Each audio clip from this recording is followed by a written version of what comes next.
Her code was straightforward: stay out of it and stay hidden. And above all, never ever trust a soul. For 3 long years, that doctrine had been Isabelle's gospel. Survival was a matter of being a ghost. But when a helicopter spiraled out of the sky just 2 miles from her sanctuary, she shattered every last one of her commandments to pull a stranger from the wreckage. There are some choices you walk into fully aware of the disaster to come. Hello again, and welcome back to Proudly Black Stories, to my entire magnificent Pride family out there. Your support has been absolutely incredible, and I swear I'll keep pouring my heart into bringing you the very best narratives as I grow with each and every tale. And if you're just discovering the channel for the first time, make sure to drop a comment below. Let me know where in the world you're tuning in from, then hit that subscribe button to become an official member of our Pride family. All right, let's dive into tonight's narrative. From this height, Miami was a galaxy of light spilled across an endless dark canvas. Every single glimmer represented a fortress of wealth, a beacon of influence, and a tier of ambition the rest of the world could only whisper about in their dreams. Inside his palatial home, Vance Campbell stood, hands buried in his pockets, observing the slow, silent river of headlights below. That panoramic vista had an 8-figure price tag, yet tonight it offered him nothing but a profound, chilling emptiness. By the age of 35, he controlled a majority stake in the pharmaceutical research sector, all along the eastern seaboard. His payroll covered over 10,000 people, and his mere presence could silence a boardroom. But standing there, a solitary figure amidst 12,000 square feet of imported stone and bespoke Italian design, all he felt was a vast hollow ache. The stillness was shattered by the sharp clink of ice and the splash of amber liquid into a crystal tumbler. Nathan Vale, his closest friend from their days at Harvard and the COO of Campbell Global, glided across the cavernous living room with the effortless grace of a man who owned any space he entered. This empire was their shared creation, born from the fire of 2 hungry kids who had leveraged a small inheritance into a pharmaceutical juggernaut worth billions. No one on earth understood him like Nathan, a fact that had recently begun to feel less like a comfort and more like a vulnerability. "You've got the look of a man about to take the scenic route down," Nathan remarked, extending a glass toward him. "It'd be hell on the stock price if our CEO ended up as a stain on Ocean Drive." Vance accepted the drink, but his eyes remained fixed on the distorted image of his own face in the window pane. "I uncovered something," Vance said. Nathan eased himself onto a stark white leather sofa, his features a perfect mask of neutrality. "What kind of something?" "Discrepancies," Vance answered, "in the research division's finances. Someone is bleeding us. It started as a trickle, but now it's a hemorrhage. The whole playbook: offshore accounts, labyrinthine shell corporations." Vance finally turned from the window, his gaze locking onto his friend, searching for the slightest crack in his composure. "We're looking at millions disappearing, Nathan. It could be far more." For one fleeting, almost imperceptible moment, a shadow passed over Nathan's expression. And Vance, a man whose career was built on deciphering the tells of his rivals, saw it plain as day. It was a subtle tension around the eyes, a microscopic adjustment in the way he held himself. And just as quickly it vanished, replaced by a mask of alarm. "My God," he breathed. "Do you have a name?" "Not yet, but the hunt is on." Vance crossed the room and took the seat opposite Nathan, his entire posture a study in coiled predatory rage. "I'm presenting my findings to the board first thing in the morning. Whoever is behind this, I don't give a damn if they've been with me since day one. I don't care how loyal they've seemed or how much value they've added. Their career is over. Utterly finished. I will incinerate this entire company to root them out if I must." Nathan leaned in, resting his elbows on his knees. He was the very image of a concerned subordinate. "Vance, maybe you should pump the brakes. Let's think strategically. If you go in this hot without irrefutable evidence, you could shatter the foundations of everything we've built. Think about the market cap our investors trust. The whole house of cards could come down. I didn't forge this empire by allowing parasites to feed on it." Vance's tone was glacial, absolute. "And I certainly didn't reach this position by shying away from an ugly truth." Nathan held his gaze for a long, heavy moment before giving a slow, deliberate nod. "You're right. You're absolutely right." He lifted his glass. "To the truth, then, no matter the price." As they shared a drink, Vance was oblivious to the hard clench of Nathan's jaw, or the tremor that ran through his friend's hand, a fleeting vibration just before the glass touched the table. On a nearby desk, a silver frame held a version of him he barely recognized. There he was at some charity fundraiser, surrounded by the Miami elite, shaking hands and flashing. A hollow, practiced smile that was all teeth and no warmth, a man utterly alone in a sea of people. 12 hours later, Vance was airborne, sinking into the familiar leather of his private helicopter seat. He was lost in the encrypted files on his tablet as the pilot charted a course north to Tampa. Far below the Everglades sprawled out a primordial tapestry of murky greens and browns, a labyrinth of mangroves and sawgrass concealing its secrets. His destination was a meeting with the chairman of the board. In the tablet held it all the evidence to launch a full-scale investigation and finally expose the traitor in their midst. The pilot, a man Nathan himself had personally vouched for just a fortnight ago, kept his gaze fixed on the horizon. They were 40 minutes into the flight when Vance registered a flicker of movement from the cockpit. The pilot's hand was leaving the controls, reaching inside his jacket. Vance's head snapped up just in time to see the cold steel of a pistol clear the fabric. "Nothing personal, Mr. Campbell," the pilot said, his voice shaded with what sounded like actual regret. "Just following orders." In that instant, time seemed a warp, stretching and compressing all at once as Vance's mind raced, processing angles, distances, options. The barrel of the gun was pointed directly at his chest, held by an unnervingly steady hand. A single glance out the window confirmed the chilling truth: they were surrounded by untamed wilderness, with no one to see and nowhere to run. "Who gave the order?" Vance's question was a feint. Years of boxing instincts surged past his fear. He lunged for the weapon, and the confined space of the cabin erupted into violent, desperate chaos. They grappled for control of the gun, and the helicopter pitched violently, a sickening lurch that threw them against the fuselage. Amid the struggle, the pilot's finger found the trigger. The report was a deafening, concussive blast in the tight space, followed by a searing line of fire tearing across Vance's ribs.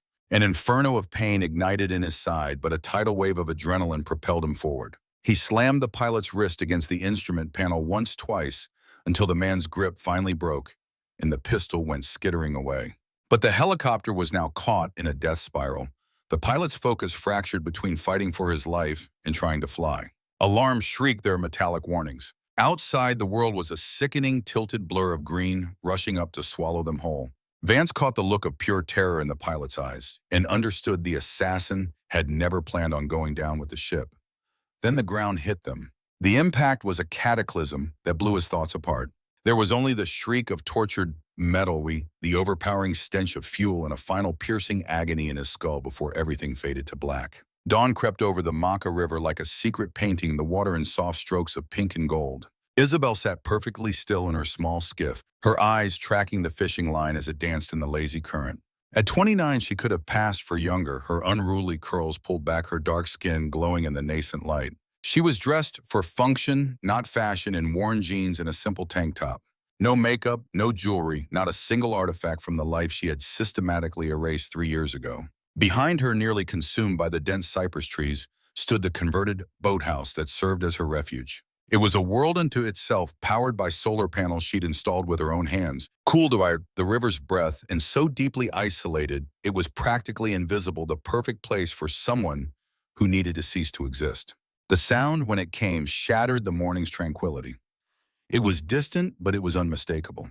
A low, heavy thud that seemed to vibrate across the surface of the water, followed by a thick plume of black smoke coiling up from the mangroves maybe 2 miles northwest. Her first deeply ingrained instinct was to simply turn away.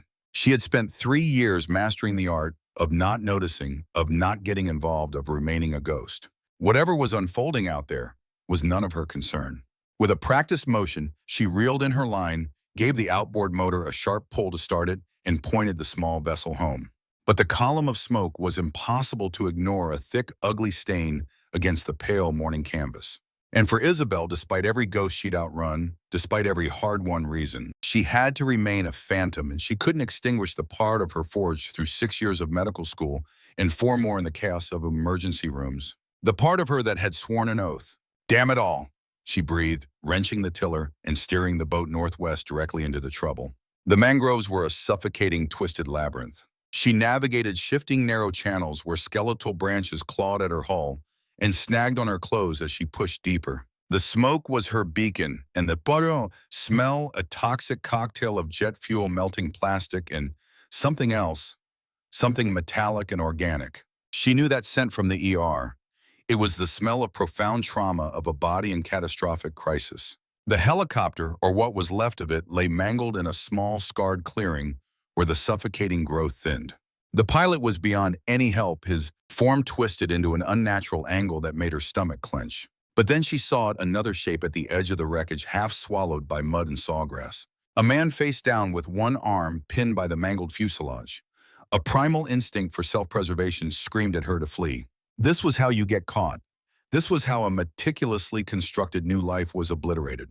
But her hands were already moving her training, overriding her fear as she tied off the boat and plunged into the murky thigh-deep water. He was heavy, a man of significant height and muscle beneath the ruins of an expensive suit, and it took every ounce of her strength to wrestle him free and turn him over. His dark hair was matted with blood, which flowed from a deep gash above his temple. More blood stained his shirt, torn open to reveal a well-defined chest, and the angry red line of a bullet grazed across his ribs. His face was a composition of sharp lines and strong features, the kind of raw, dangerous good looks you see on billboards. There was no identification on him. His pockets were either empty or had surrendered their contents to the swamp. Isabelle pressed her fingers to his neck and felt it, a pulse faint and thready, but it was there. Okay, she thought, a silent command to the universe.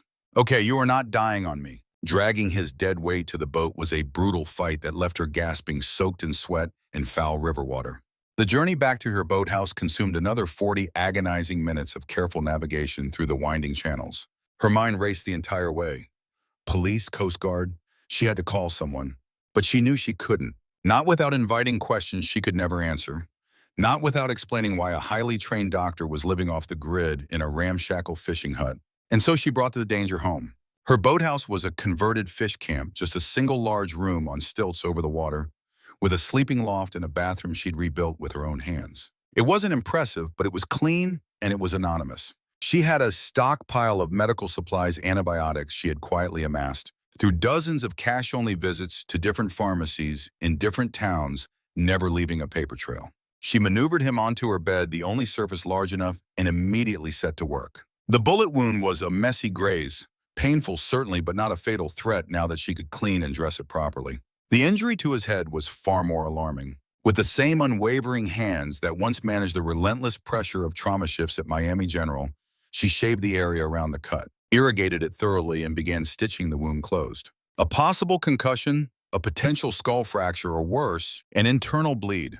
All invisible threats she had no way of diagnosing out here, worlds away from any real medical equipment. For 3 solid days, he was consumed by a raging fever, and all she could offer was vigilance and hope. Isabelle managed a makeshift IV to keep him from dehydrating, meticulously changed his bandages, and battled his spiking temperature with a cool cloth to his forehead. Whatever sleep she got was in the chair right next to his bed, and every stutter in his breathing would jolt her instantly awake. When the sun was up, she found herself just observing him, this unknown man she had rescued from the swamp. She noted the strength in his hands, yet they were cared for, with the sole exception of a pattern of calluses on his knuckles that screamed of boxing practice. His physique was a testament to dedication, the kind of sculpted form that required both significant time and serious money to achieve. The designer clothes she had been forced to cut from his body were from Italy, bespoke pieces that were easily worth more than what she had paid for rent over the past 6 months. No matter who he was, one thing was certain: he was rich, and that meant someone somewhere was searching for him. Meanwhile, her own past was hidden away in a drawer buried under a pile of clothes in the form of fading, yellowed newspaper articles. The headline was stark: ER physician sought for questioning following a suspicious death. From the grainy newsprint, a younger version of her stared back, her expression filled with a hope that now felt like a lifetime ago. Back then, she was Dr. Isabelle Crummer, a prodigy in emergency medicine, even engaged to another physician. Her future had seemed like a perfectly drawn roadmap, every turn and destination clearly marked. But then Damien Cross was rolled into her ER, gasping and clutching his chest, and in that moment her entire world unraveled. It was on the 3rd night that a desperate gasping sound ripped her from her sleep. Her patient was awake, his startlingly pale blue eyes, which seemed to capture the lamp light, were wide with confusion and pure panic. In a flash, his hand darted out, seizing her wrist in a grip that was shockingly powerful for a man so injured. His entire frame was locked tight, vibrating with a primal instinct to fight or flee.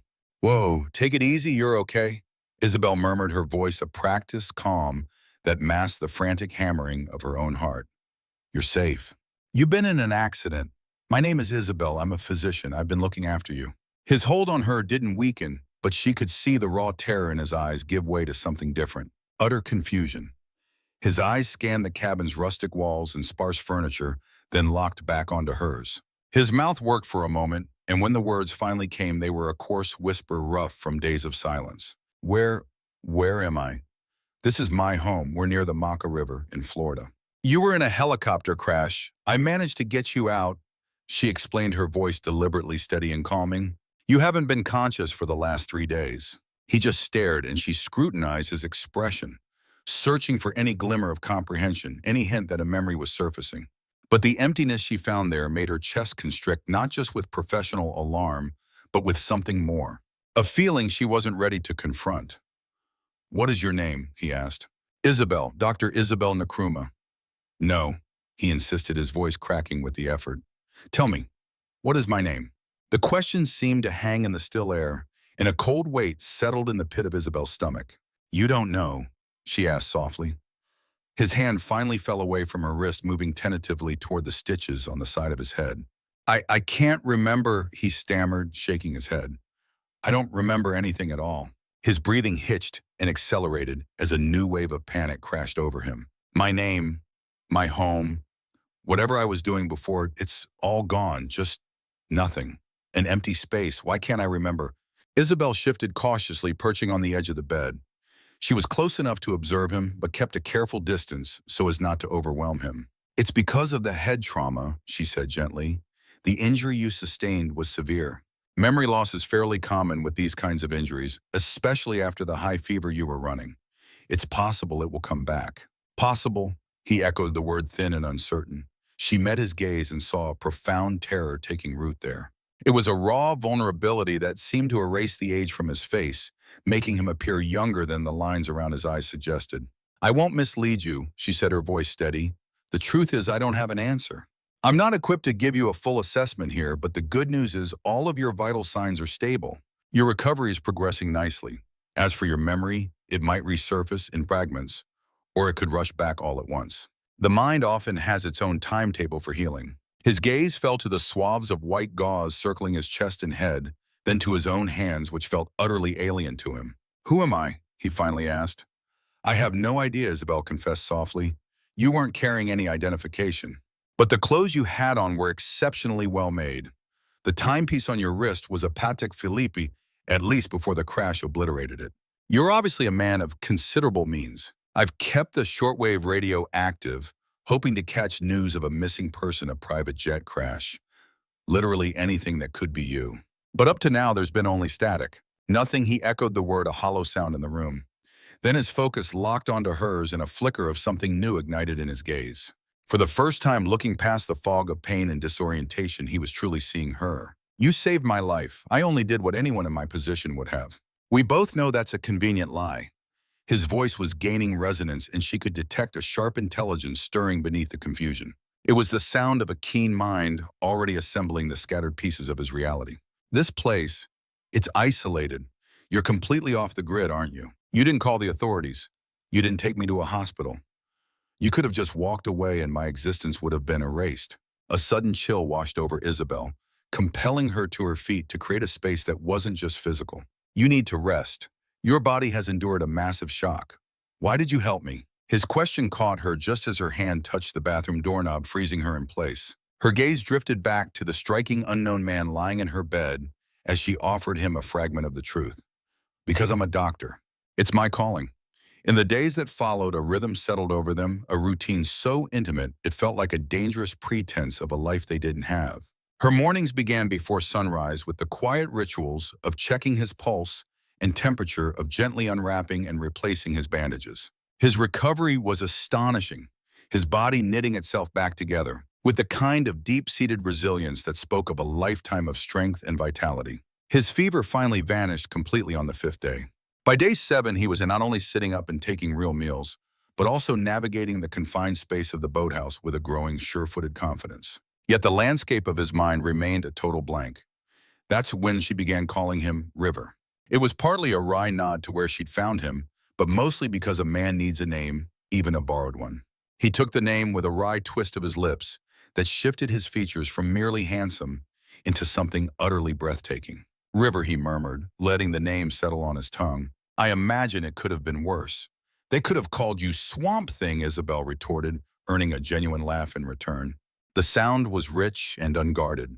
With his own world locked away, she began to show him hers. She showed him the daily dance of survival, tending to the solar panels, the patient process of purifying their drinking water, and the quiet art of luring catfish from the murky depths at dawn when the world was bathed in a soft glow. He absorbed it all with an incredible speed, his hands possessing a knowledge that his conscious thoughts couldn't access. Fishing knots were tied with a fluid-ingrained precision, and he managed to coax the stubborn outboard motor back to life, with an instinct for mechanics that left them both in awe. Muscle memory, Isabelle remarked, fascinated as she watched him. Your body holds on to what the mind has let go of. An effortless cadence began to define their days together. Or it would have been effortless if not for the palpable charge that crackled in the air whenever they were close. It was just proximity, Isabelle insisted to herself, a simple consequence of two people sharing a small, isolated space. But she couldn't deny the way her heart hammered against her ribs whenever he stepped out from the outdoor shower, droplets of water tracing paths down the powerful lines of his back. She couldn't pretend. She was oblivious to the weight of his gaze as it trailed her every move, an intense, analytical stare that made her feel exposed. Then late in their second week, on an afternoon thick with humidity, she found him at the outdoor basin, bare to the waist, splashing cool water over his face and neck. Sunlight glinted off the water, beating on his skin, tracing every hard line of his chest, the flat washboard of his abs, and the sharp V that vanished into his faded jeans. The wound on his ribs was knitting itself into a fresh pink scar. But then her gaze caught on an older mark, a puckered circle of silvered skin near his shoulder. A bullet hole, healed for years by the look of it. River wasn't merely a man of means. He was lethal. A small sound must have escaped her because his head snapped up and his eyes locked on hers. For a heartbeat, the entire world held its breath. Then with a deliberate, languid motion, he rose to his full height, his stare never wavering, and Isabelle's throat went tight. I brought a towel for you, she stammered, holding it out like an offering. He closed the distance with the unsettling grace of a panther, and Isabelle felt her heart trying to batter its way out of her chest. As he took the towel, his fingers brushed against hers, and a jolt of pure static shot up her arm. They both went rigid, the accidental touch suddenly crackling with a dangerous energy. You feel that, don't you? He asked, his voice a low, rough growl. Or am I just as broken as my memory? Isabelle knew the script: step away, laugh it off, reestablish the professional boundary she was clinging to. Instead, she stood frozen and silent. A shadow crossed his features. He stepped in closer, so near now she could feel the furnace-like heat rolling off his skin. She could smell the clean, simple soap from the shower tangled with a scent that was purely fundamentally him. Why do you flinch away from me? Because you don't even know your own name, she whispered, her voice shaking. What if there's someone, a wife, a partner, someone waiting? He glanced at his bare left hand, unadorned by a ring or the pale ghost of one. I don't feel owned by anyone. I feel nothing from before except... He lifted his hand, moving slowly enough to give her a chance to retreat, and brushed a stray curl from her cheek. Except this, with you, this feels like the only thing that's real. You feel real. That was what finally broke the spell. Her training surged through the fog of desire, and Isabelle took a clumsy step back. It was finally kicking in. You're confused. It's a textbook trauma response, forming an attachment to a caregiver. It's a well-documented phenomenon. Is that your professional opinion, Dr. Crummer? A flicker of wry amusement crossed his face, a stark contrast to the tension between them. That I'm just experiencing some kind of transference, that's a possibility you ought to weigh. Weighed and dismissed, he said flatly. This has nothing to do with gratitude, Isabelle.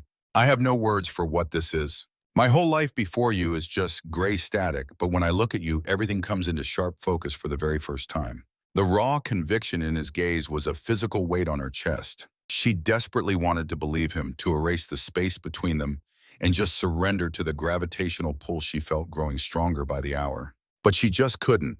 Not like this. River, please, you're hurt. We can't. Can't or won't? Both, she choked out. I don't know. She wrapped her arms around her waist, trying to hold herself together. Just give yourself more time. Give us time. He watched her for a long, searching moment before giving a single slow nod. Fine.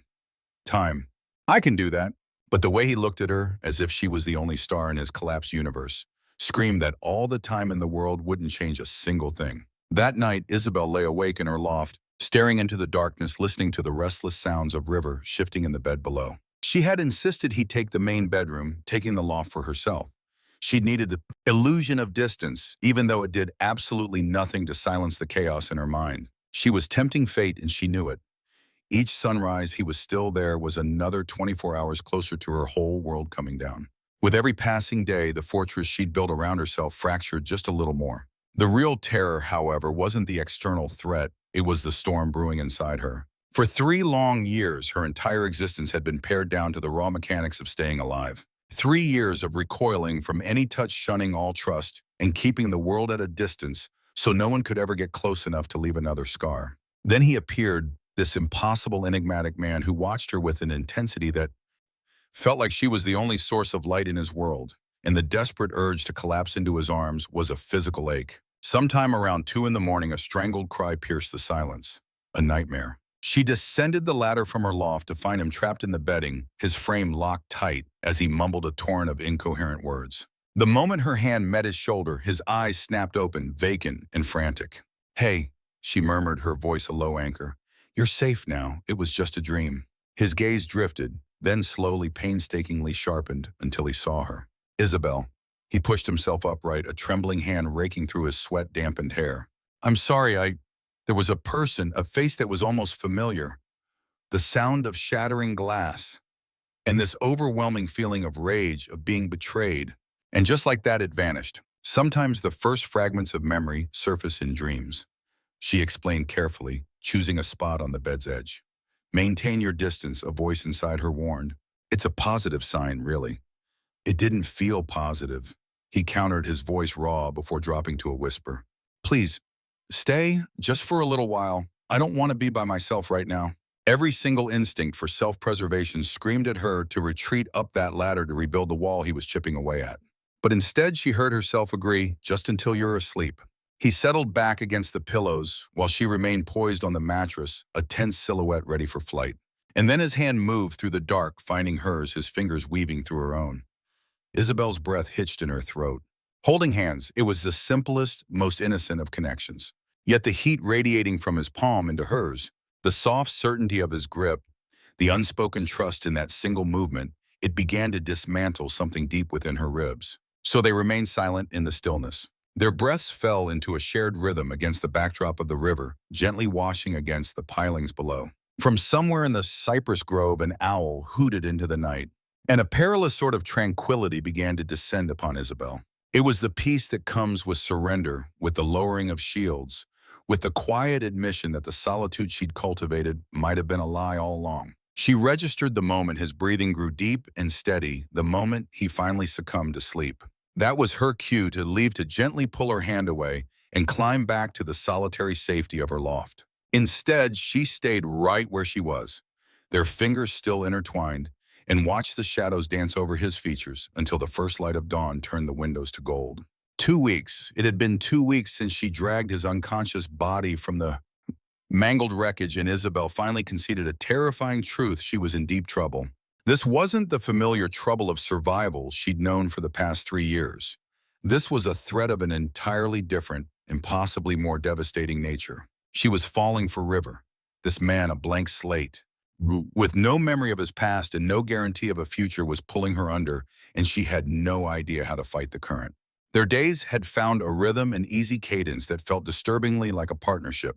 He had instinctively taken on the more strenuous chores around the boathouse, mending the very dock railing that she had been putting off.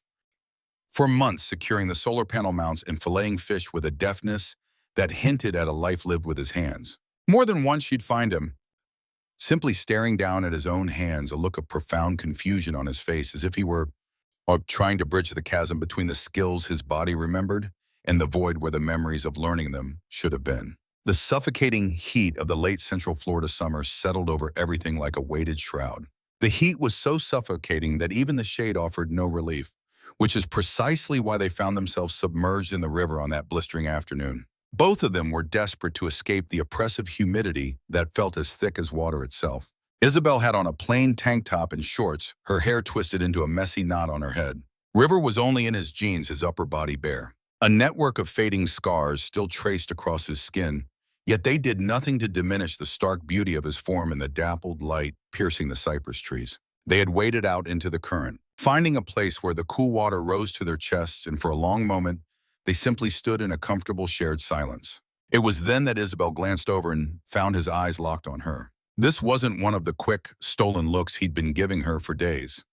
This was a direct, unguarded stare so full of raw desire, it sent a shock of heat through her, defying the river's chill.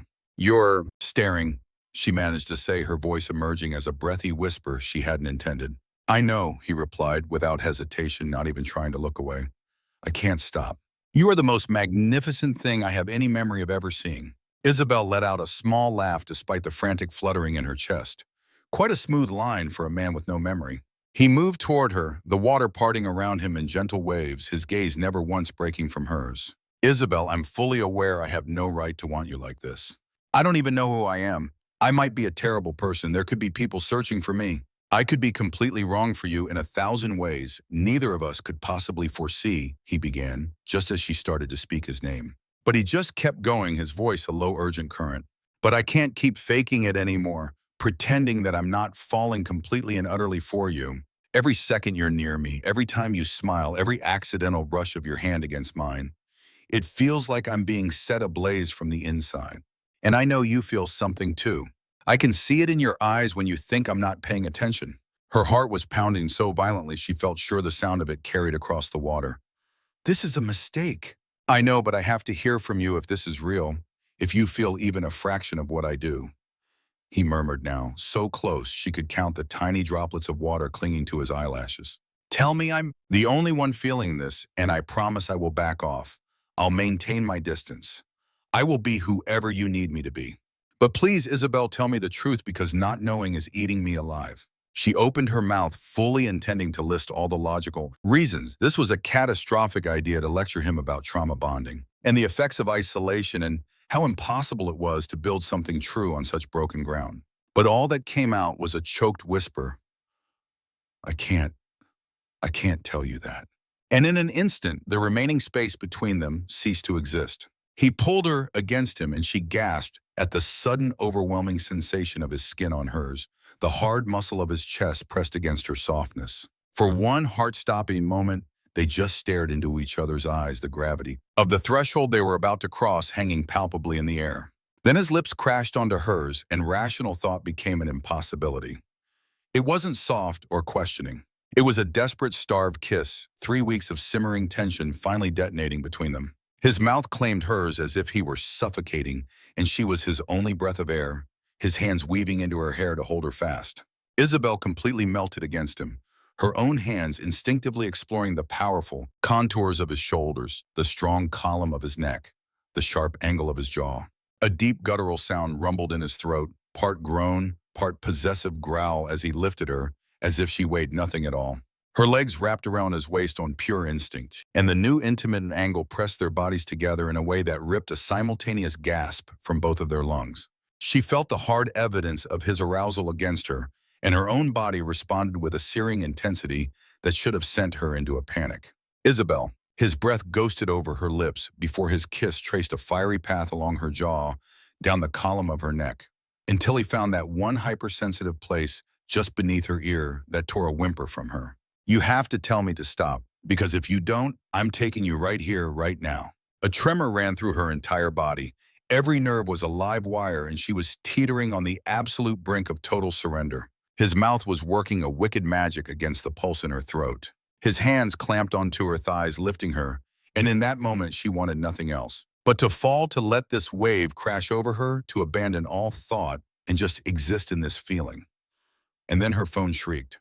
The sound was a violation, utterly wrong. She almost never had the thing on its battery perpetually dying, because who would possibly be calling her? But she'd flicked it on that morning, a mindless habit to check the weather, and must have forgotten to kill the power again. "Let it ring," River murmured against her skin, his lips exploring her collarbone.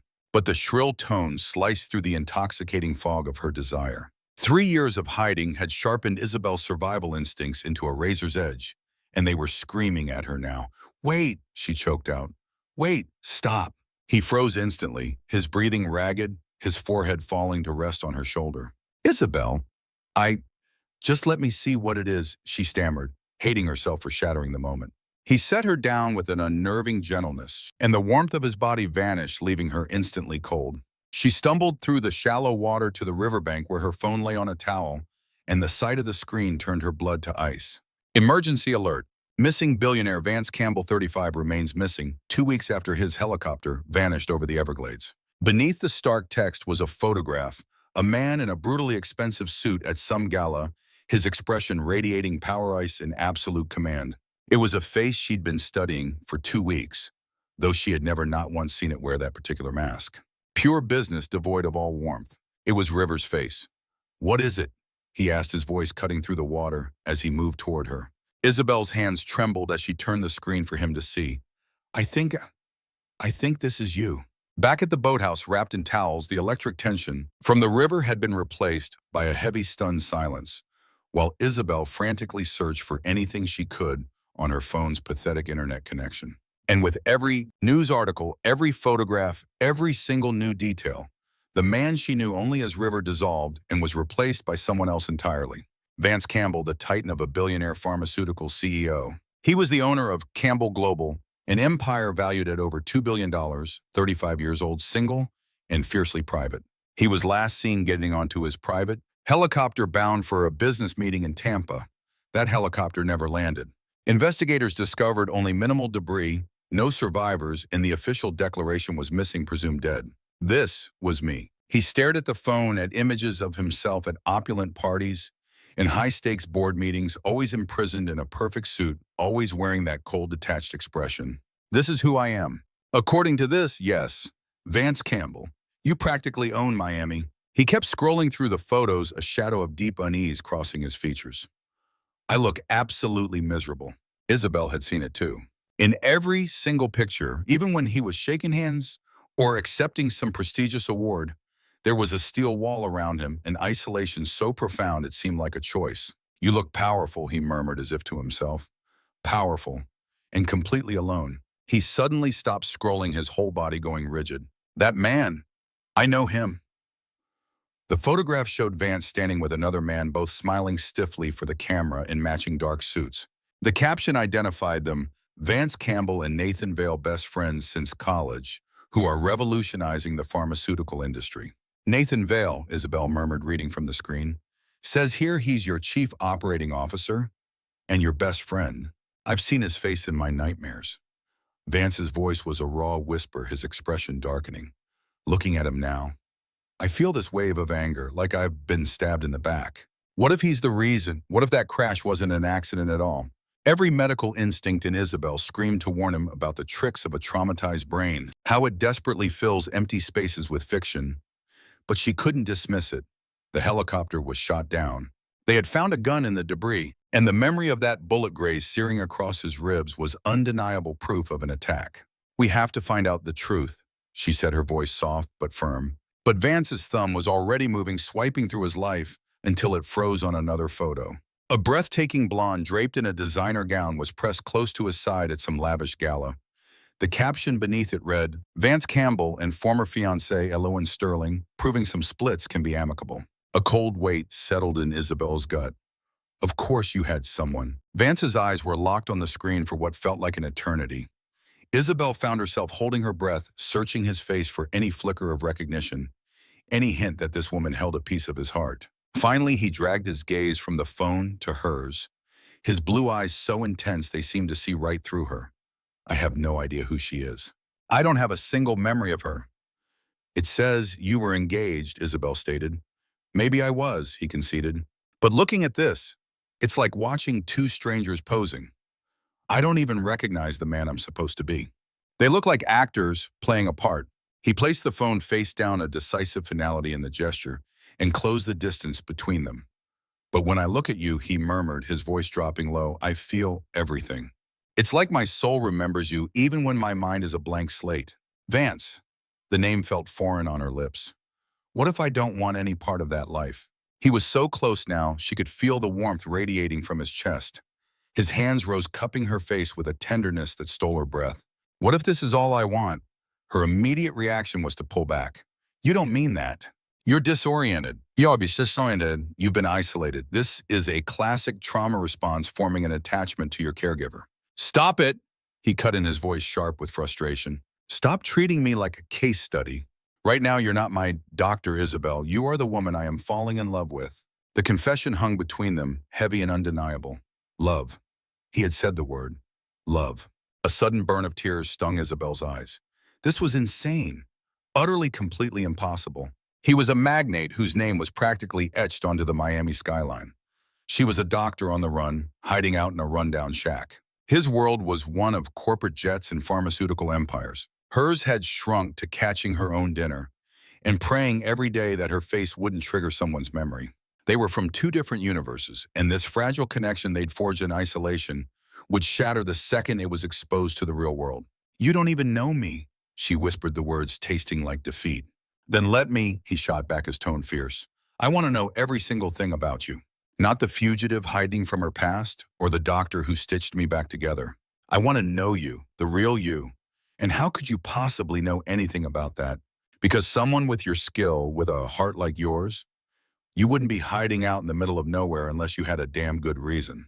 It's obvious you're on the run from something. His thumbs traced the line of her cheekbones, a feather-light touch. And whatever it is, I don't care. You rescued me. You gave me a place to heal. You made me feel like a person again when I didn't even recognize my own face in the mirror. That's the only truth that matters to me.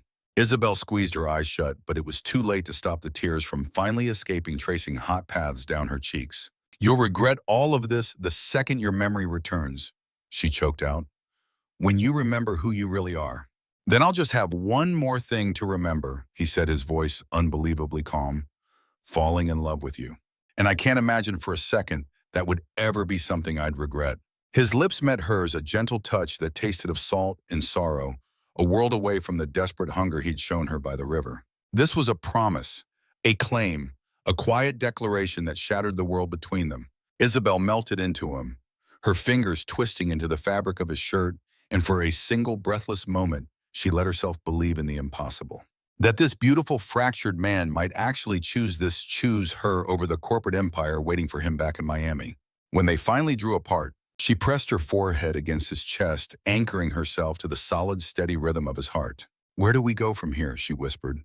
Now, he murmured into her hair. We find out who put me on that helicopter to die, because whoever they are, they won't stop until the job is done. And I can't build a future until I understand who's trying to erase my past. It was a cold, hard dose of logic, and it made perfect sense. But a chill snaked down Isabelle's spine, a premonition that the second they stepped back into his world, this fragile connection they'd forged would splinter into 1,000 pieces. Sleep was a forgotten country that night. They ended up on the dock, feet skimming the dark water, their shoulders pressed together.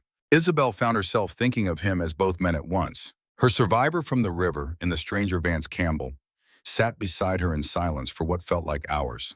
He was trying to reconcile the two. She guessed the man he'd been for 2 weeks and the ghost staring back at him from those newspaper clippings. Tell me about Meridian Pharmaceuticals, he said, his voice suddenly cutting through the quiet. Isabelle flinched. What? In the articles, he explained, his gaze lost to the horizon. My company, Campbell Global, was in negotiations with a firm named Meridian.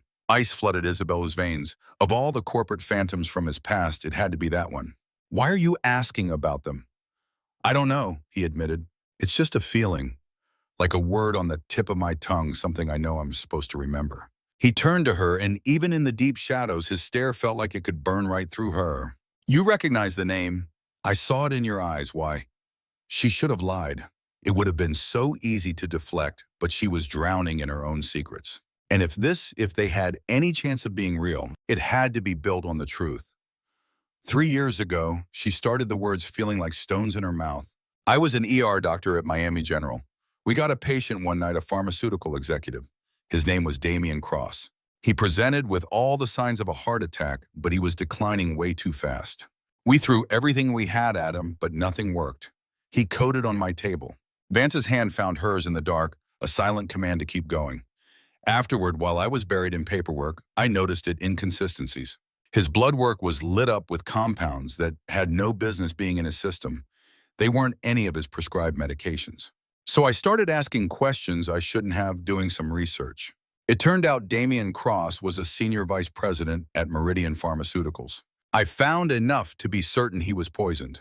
Jesus Christ, Vance breathed. Before I could bring my findings to the police, two men showed up at my apartment. They knew everything I'd found. They told me to bury it or I'd be next. They showed me photos of my daily commute of my family. The message was crystal clear. She let out a hollow, bitter laugh. So I ran, I became someone else, built a new life, and ended up in this town. I've been hiding from that ghost ever since. The silence that followed was heavy, thick with unspoken horrors. Finally, he pulled her into his side, his arm a solid shield around her. Meridian Pharmaceuticals. He whispered the name a ghost on his own lips. It's the name from my nightmares. Isabelle, he said, turning to her with a terrifying new clarity in his eyes. What if this isn't a coincidence? What if I was investigating them too? What if that's the real reason someone wanted me dead? The pieces slammed together, forming the edges of a conspiracy far darker and more sprawling than either of them could have conceived. If you were digging into Meridian, she said, her voice barely a whisper, if you uncovered something that threatened them or their partners. Nathan, Vance said the name like a shard of ice in his voice. It has to be Nathan. He was my COO, my right-hand man. He'd have the keys to the entire kingdom. Whether he was selling secrets to Meridian, cooking the books, or burying the results of botched trials, if you exposed him, he'd be ruined. Which is why he tried to kill you, Isabelle finished, the words hanging cold in the air. That terrible certainty settled between them, as silent and constant as the river flowing beneath their feet. Finally, Vance's voice, raw with emotion, tore through the silence. You saved my life, and all I've done is drag you into the path of the people who tried to end it. If anyone from Meridian even suspects you're here, if they put it together that you witnessed that murder 3 years ago, and that you're with me now, we don't know that they have, Isabelle cut in. But the words sounded hollow even to her own ears. It's a risk we can't afford to take. We have to be smarter than them. He gripped her shoulders, turning her to face him. I need to get back to Miami, get in Nathan's face, and find out what the hell is going on. But not until I know you're somewhere safe. Is there anyone, anywhere you can go? Someone you can trust? There's no one, Isabelle confessed, her voice barely a whisper. And I'm not about to let you walk into that viper's nest by yourself, Vance. These aren't people you can reason with. They've already made one attempt on my life. And they've already come after you, she countered, her jaw set like stone. Which is precisely why you need someone watching your back. I am not some fragile flower you need to hide away, Vance. I survived 3 years completely on my own. So either we do this together or it doesn't get done at all. He just stared, and she watched a war of emotions flicker in his eyes. Frustration, raw fear, and something else that looked dangerously like pride. Then his mouth was on hers, hard and desperate. You're impossible. You're arrogant. She fired back between kisses. We are going to get each other killed. Probably, he let out a rough laugh that startled them both. Okay, together, but we need a game plan. We need hard evidence, something undeniable before we ever set foot in Miami. We can't just waltz in and accuse a billionaire of attempted murder without an airtight case to back it up. For the next 2 days, they were consumed by planning, digging, and meticulously constructing a timeline from the wreckage of his memory. Vance's past was still a minefield of missing pieces populated by ghosts of feelings and sharp, disconnected fragments. But the nightmares were becoming more frequent, their details sharpening into terrifying focus. He could almost hear his own voice arguing with Nathan about money, about ethical lines that had been obliterated. He could feel the cold dread of finding numbers that didn't add up in the financial reports. He remembered the instant before the fall with blinding clarity, the pilot turning the cold glint of a gun, and the world dissolving into a terrifying plunge. Isabelle watched him stitch the pieces of himself back together, and she saw the man from the photographs begin to emerge. The chilling competence, the relentless, strategic mind. This glimpse of the man Vance Campbell truly was should have sent a chill down her spine. Instead, it only deepened her desire for him. She had seen him when he was nothing, a man with no name and no past. And because of that, she knew that beneath the billionaire's armor was a man who was capable of profound feeling. One evening, she found him standing on the dock, staring into the black water, tension radiating from him in waves. "Where did you just go?" she asked, coming to stand beside him. The silence stretched for so long she thought he wouldn't answer.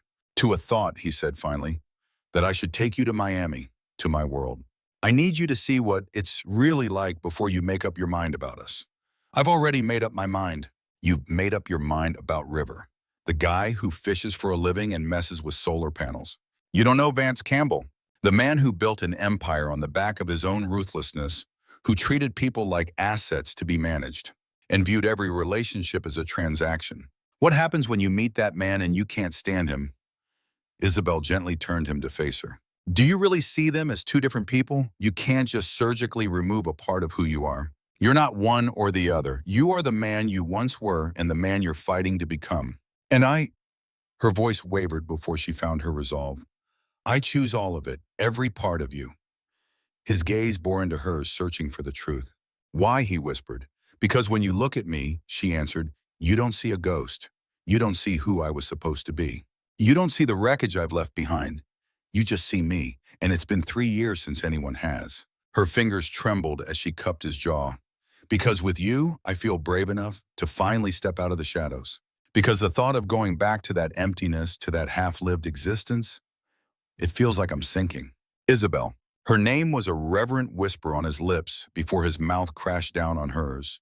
A kiss so deep it felt like a claiming as his hands tangled fiercely in her hair. He broke away, his voice a raw rasp.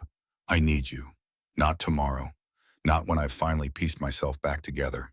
I need you right now. Just tell me this is what you want too. It's all I want. In one fluid motion, he was on his feet, drawing her up against him before sweeping her into his arms as if she were weightless. She locked her arms around his neck, holding on as he carried her across the threshold, and gently laid her on the bed with a tenderness that stole her breath. For a long moment, all he did was drink her in, his eyes smoldering with a raw need, but beneath it lay something profound that made her heart clench.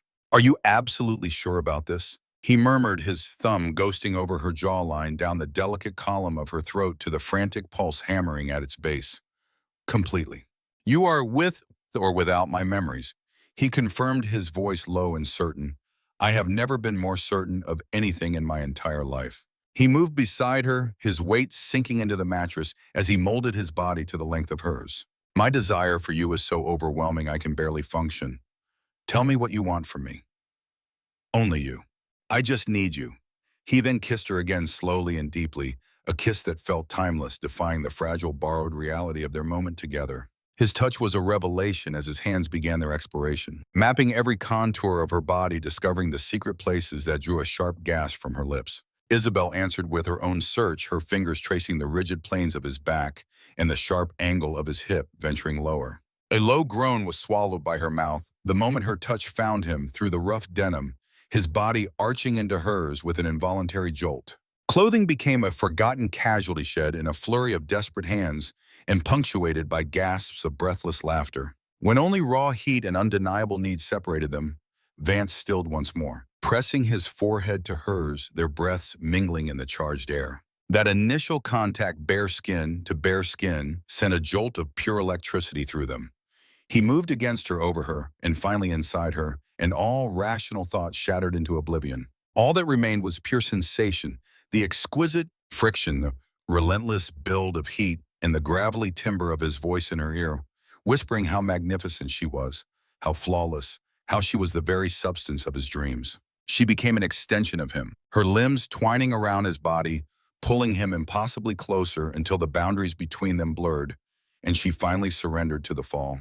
Later, tangled in damp sheets, their bodies still humming. With a satisfaction she hadn't realized she'd been starved of, Vance gathered her close. He tucked her against the solid wall of his chest, peppering soft kisses across her temple, into her hair, anywhere his lips could find purchase. You are everything to me, he vowed, his voice a low, fierce whisper against her skin. I might have lost my past, but I will never, ever forget this night. I will never forget you. As she idly drew circles on his chest, feeling his heart return to a steady rhythm, she spoke. I have to tell you the real reason I'm hiding out here. You already told me about Meridian, the man who died the threats against you. There's more to it. She took a deep breath. His real name was Damian Cross. When I found proof that he'd been poisoned, I stumbled onto something else: clinical trial documents. Meridian was running illegal pharmaceutical experiments on the most vulnerable people, the poor, the desperate. They would pay them in cash, conduct the experiments, and if there were any complications, a wave of nausea washed over her. The memory was sickening. They would eliminate the problem, staging the deaths to look like heart attacks or tragic accidents. Damian Cross found out and was going to expose them, so they silenced him permanently. Beneath her, Vance's entire body went rigid. You have proof. I did. Medical files, bank transfers, everything. I stashed copies before I disappeared, but I've been terrified to even touch them since. The second I show my face, go to the cops, they'll hunt me down. They'll finish the job. His arm coiled around her like a steel band. Isabelle Meridian Pharmaceuticals. That name, I've been racking my brain. The news reports, Campbell Global was negotiating a merger with them. What if Nathan was about to sell my company to the very people who killed your patient? And what if I stumbled onto that truth? The realization hit her with the force of a physical blow. We're not just loose ends, Vance. We're living proof.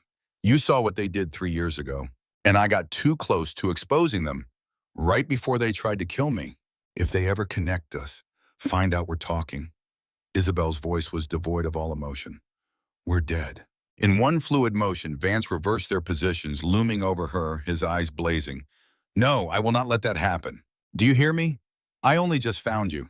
For the first time in my life, I know what it means to truly care for someone, and I'll be damned if I lose you to a bunch of boardroom assassins. Vance, you don't understand, she breathed. They have limitless money influence. So do I, he cut in, his voice dropping to a low growl.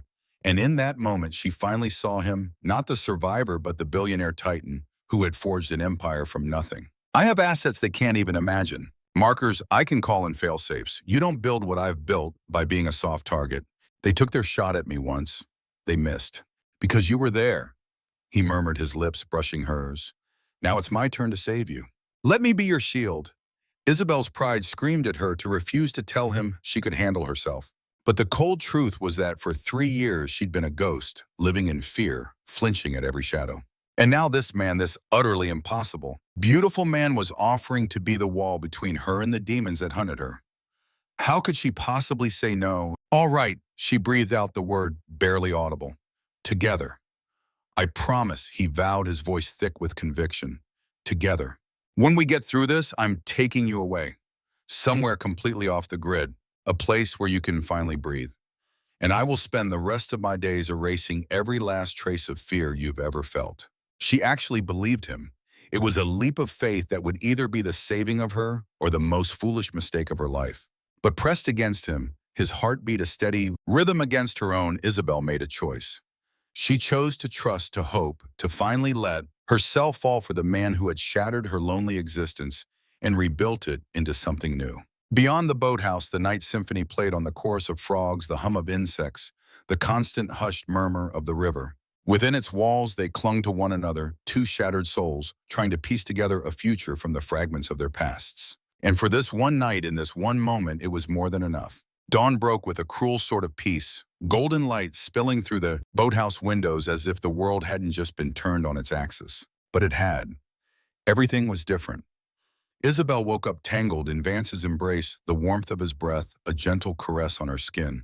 For one fleeting perfect second, she indulged in the fantasy that this was their reality. Just two ordinary people in love, untroubled by billion-dollar conspiracies or the threat of assassination. And then his entire frame went taut against her.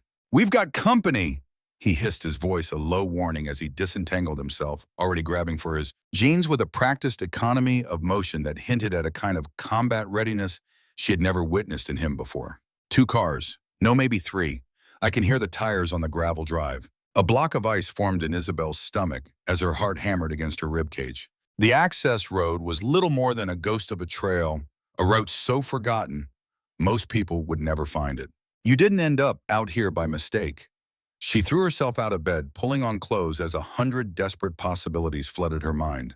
The local cops wouldn't dispatch a convoy like this. Tourists couldn't navigate their way here with a map and a guide, which meant whoever was coming had a target painted squarely on their backs. Vance was already at the window, a shadow peering through a tiny break in the curtains. His entire presence coiled, shifting from a quiet survivor into something coiled and predatory. This was no longer River, the man who had patiently taught himself to fish and repair solar panels.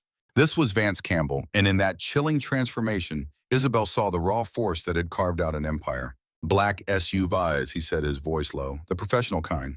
3 vehicles. I count 6 to 8 men."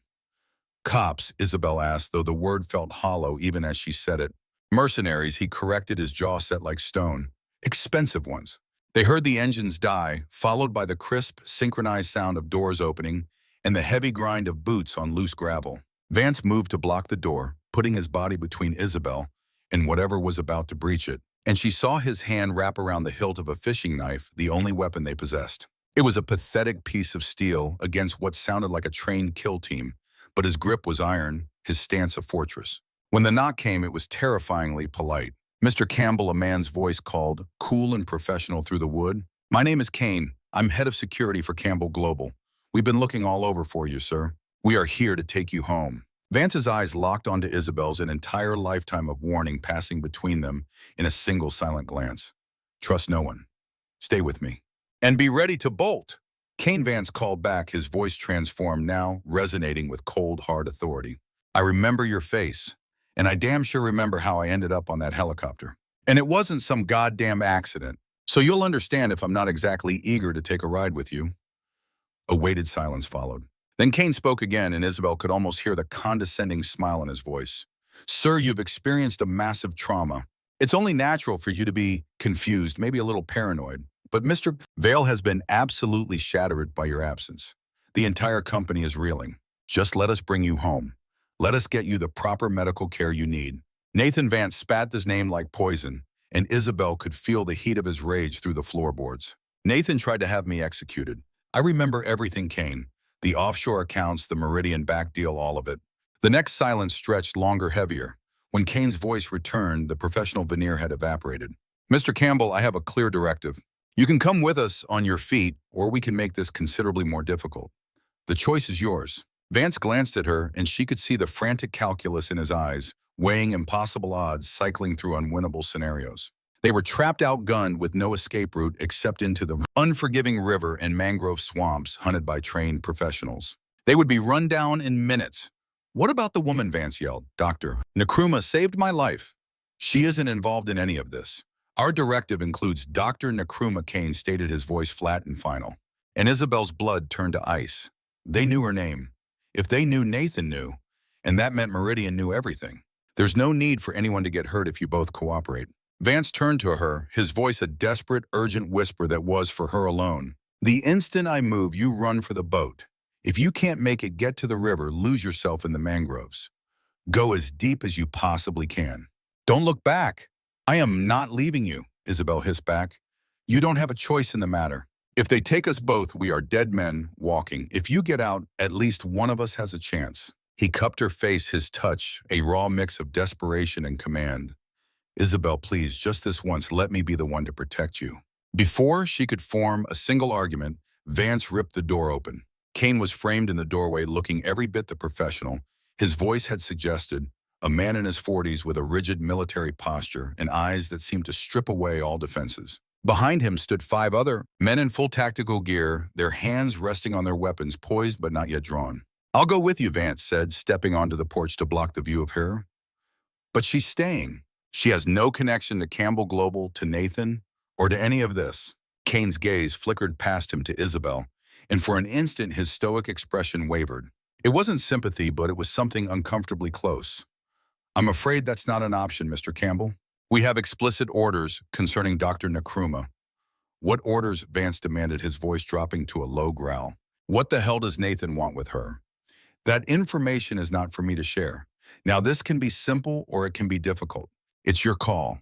In the space between one breath and the next, Vance moved with an impossible speed. One moment Kane stood there, the picture of relaxed authority. The next, his arm was wrenched behind him. His weapon was gone, and the cold steel of his own pistol was pressed hard against his spine.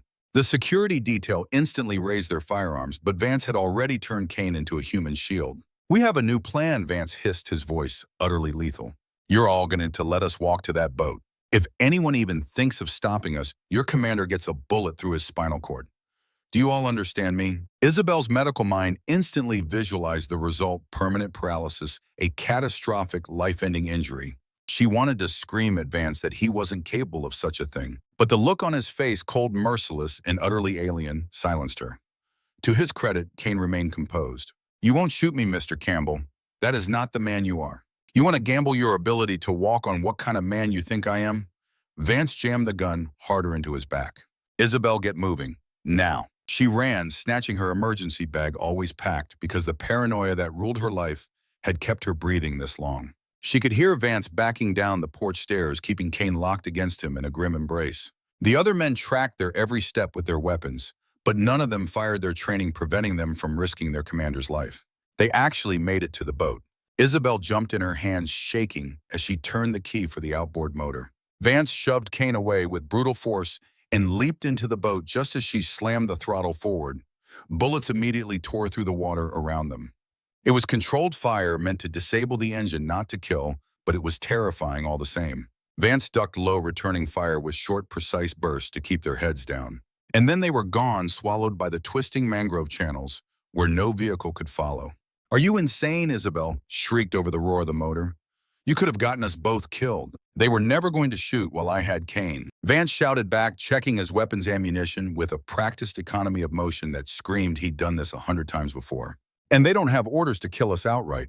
Nathan needs to know exactly what I remember, what I might have told you, what kind of evidence we have. For now, we're worth much more to him alive." Isabelle navigated the narrow waterways, her heart hammering, as low-hanging branches scraped against the hull. "Where in God's name are we going?" "Away from there." "Anywhere but there," Vance said, his eyes fixed on the water behind them, scanning for pursuit. "They will have boats in the water within the hour. We need to gain some distance, and then we need a real plan." They traveled for over an hour, pushing deeper into the Everglades than Isabelle had ever been, until they found an old fishing shack on stilts, half collapsed, but somehow still standing. They tied off the boat. They tumbled out of the vessel and into the decrepit shelter, propelled by a raw surge of fear and adrenaline.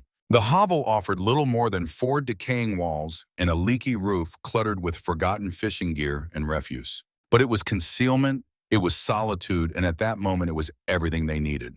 Vance instantly surveyed the grimy windows, his mind mapping out every possible angle of attack in line of sight.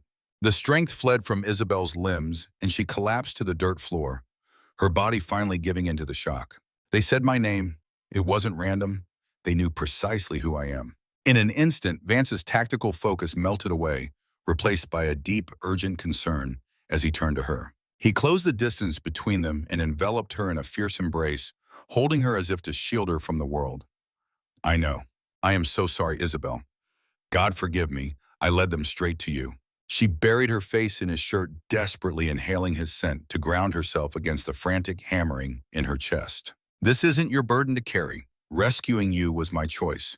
Staying with you was my choice. All of this was my decision.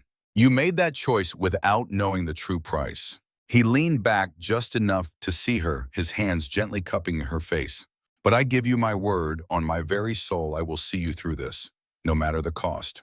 "We," Isabelle corrected with quiet intensity, "will see ourselves through this. You can stop auditioning for the role of the tragic hero." The barest hint of a smile graced his lips. "It's a hard habit to break. You inspire me to be more than the man I was. More than that ghost in the photographs, the man who built his fortress so high no one could ever get in." "I much prefer the man you're becoming," she confessed softly. "But his survival is non-negotiable. So perhaps a little less volunteering to be a target. I will take that under serious consideration."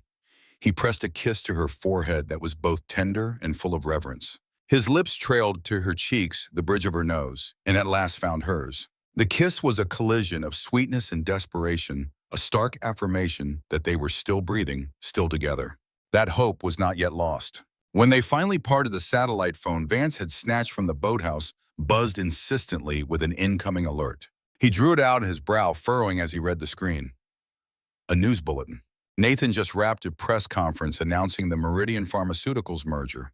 The deal is done. Campbell Global and Meridian have officially become a single entity, with Nathan at the helm as CEO. His jaw clenched tighter as he scrolled down the article, digesting every poisoned word. "He's spinning this as the fulfillment of my vision, a way to honor my legacy.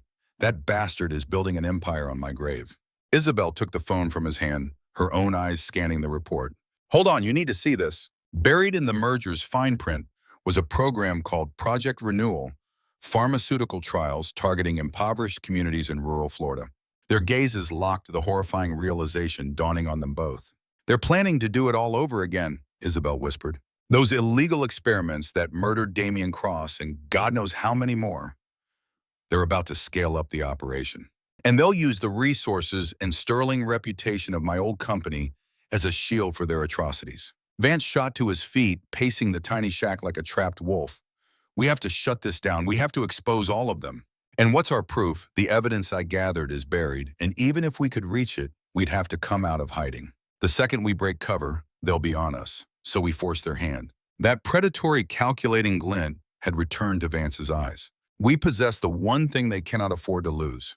What's that? The fact that I'm alive and my memory is intact. My very existence sabotages Nathan's entire narrative. As long as I'm breathing, I'm a liability he can't control. Exactly. And we're going to leverage it. A cold dread washed over Isabelle. Vance, if you're suggesting you become the bait, no, not just you, us. He knelt before her again, his hands finding hers. There's someone we need to contact. Not Nathan. We need someone still inside, someone loyal to the real Campbell Global, not his version of it. A person who can feed us intel while we work on flushing Nathan into the open.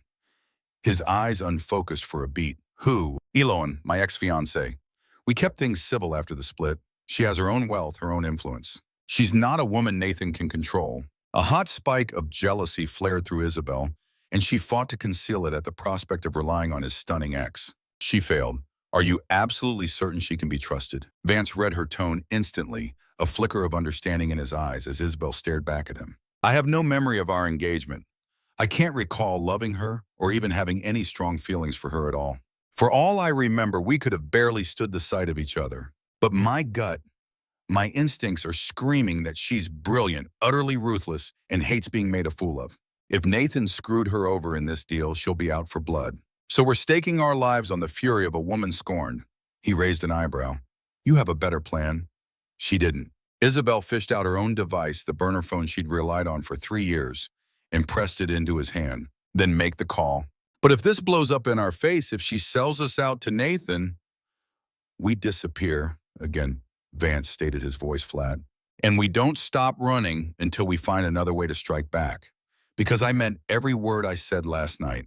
I am not losing you. Not to him, not to Meridian, not to anyone. He crushed his lips to hers in a hard, possessive kiss before pulling back and dialing the number. Aloe Sterling picked up on the third ring, her voice crisp and detached. This is Aloan. It's Vance Campbell. And before you hang up, yes, I'm alive. The line went dead silent for a long moment before she spoke again, her voice tight with caution. Vance, my God, the world thinks you're dead. Where in God's name have you been? Recovering from the attack on my life, an attack I'm almost positive Nathan himself orchestrated. He switched the call to speaker so Isabelle could listen in. I have to know, are you with me or against me? Because if you're in his pocket, if you're a part of this merger, just say the word and you'll never hear from me again. Another tense silence hung in the air. Nathan came to me 6 months ago. He wanted to discuss taking over Campbell Global after you were, what was his phrase, ready to step back. I told him he was out of his mind, that you would never give up the company willingly. 2 weeks after that conversation, your chopper went down, and just like that, he was the new CEO. So no, Vance, I'm not working with that snake. And yes, you can trust me. Where are you? A bit of the tension eased from Vance's shoulders. Somewhere off the grid. Right now, I need intel. Tell me everything you know about this Meridian deal. Only what's been made public. A 50-50 split with Nathan holding the CEO title. Some PR nonsense about rural health programs. Why are you asking? Because Meridian Pharmaceuticals has been conducting illegal drug trials, murdering anyone who gets too close, and Nathan has been their partner in crime. Eloan's sharp gasp was perfectly clear over the speaker. You have proof of this. I'm getting there, but I need your help. Can you get inside the Campbell Global headquarters? I need you to access my private server. Your biometrics are useless if they've already revoked your access. I built backdoors into the system that Nathan knows nothing about. I can talk you through it, but Eloan, understand this is incredibly dangerous. If they find you, please, Eloan's voice cut in, laced with ice. I've spent my entire life handling dangerous men. Just tell me what you need me to do. The next 20 minutes were spent meticulously detailing the operation. Eloan's cover would be that she was stopping by the office to retrieve some of her personal effects. Vance confirmed he'd left behind more than enough of her things to make the story plausible enough to get her past security. From there, she would use a hidden terminal to log into his private server with credentials that existed only in his head. I need everything. Get me the financials, the email chains, anything that nails Nathan for embezzlement and his ties to Meridian. And there's something else, Vance added, his gaze flicking to Isabelle. 3 years back, she witnessed a Meridian hit. She's been off the grid ever since. Now they know she exists and they're moving to wipe us both out. Dr. and Crummer Eloan's voice was low. That case, I remember it. They painted her as unstable, even suggested she was involved in the death. A classic smear campaign. She's my witness, Vance stated, his tone unwavering. And she is under my protection. No matter what goes down, she remains untouched. That part is not up for debate. A raw possessiveness laced his words, and when Eloan finally spoke, her voice dripped with understanding. Ah, I see. In that case, I'll make sure the evidence exonerates her as well. Give me 6 hours. You'll hear from me when I have a breakthrough. The line went dead. Vance lowered the phone, a long, slow breath escaping his lips. Isabelle arched an eyebrow. Under your protection, he shot back. You're damn right you are. Before she could protest, he pulled her onto his lap, his arms locking around her waist like steel bands. Ex-fiancé or not, that woman needs to get one thing straight. You are mine. No one lays a hand on you unless they want to deal with me. The whole primitive act should have set her teeth on edge. Instead, a fire ignited deep in her gut, her entire body humming in response to the fierce possessiveness in his voice. I am completely and utterly yours. In every way that could possibly matter. His hand traced a path up her spine, tangling in her hair, to tilt her face to his, forcing her to meet his intense gaze. Isabelle last night wasn't just about pleasure. That was a declaration. I was marking you, branding you, so every fiber of your being would remember who you belong to. I don't belong to anyone, she managed to say, but the whisper-thin quality of her voice betrayed her. No. His free hand drifted over the curve of her hip, inching higher. Then why is your pulse hammering against my hand? Why are you trembling? Why does every look you give me scream that you want me to tear your clothes off and take you on this filthy floor right now? And God help her because she did.